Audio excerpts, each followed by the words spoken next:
How to set up diagonal spread hedging.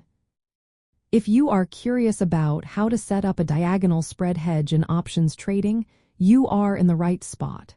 This strategy can be a great way to manage risk while aiming for profit. Let's break it down step by step. First, you need to determine your market outlook and objective. Are you feeling bullish or bearish? For instance, if you expect a moderate upward movement in the long term but want to protect against short-term downturns, a diagonal spread could be a good fit. Next, select the long option. This is where you buy a longer-term option, either a call or a put, that aligns with your market view. For example, if you are bullish, you might buy a call option that expires in 6 months with a strike price slightly above the current stock price. Now it is time to select the short option. This involves selling a nearer-term option with a different strike price. Typically, this option is closer to the current stock price or slightly into money or out of the money. The goal here is to generate premium income, which helps offset the cost of your long option.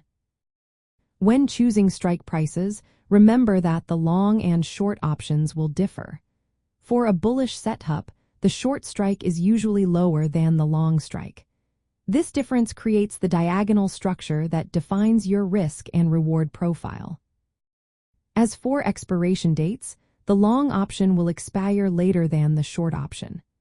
This timing difference allows you to benefit from the faster time decay of the short option, which can lower the overall cost of holding the long option. Understanding risk management is key. The maximum risk is known upfront and usually equals the net cost of the spread minus any premium collected from the short option.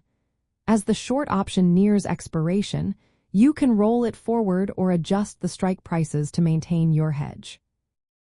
You should also be aware of the profit and loss dynamics.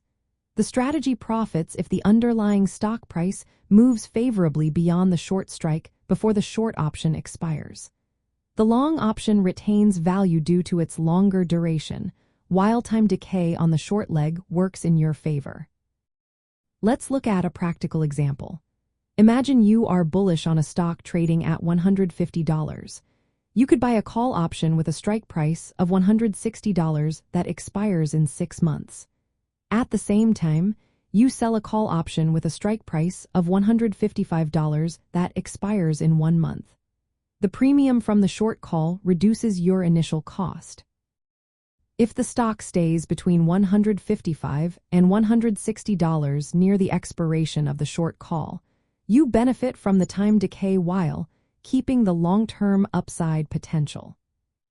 Setting up a diagonal spread hedge involves selecting a longer-term option for directional exposure and a nearer-term option to sell for premium income. This approach balances risk and reward while allowing for active management as market conditions change.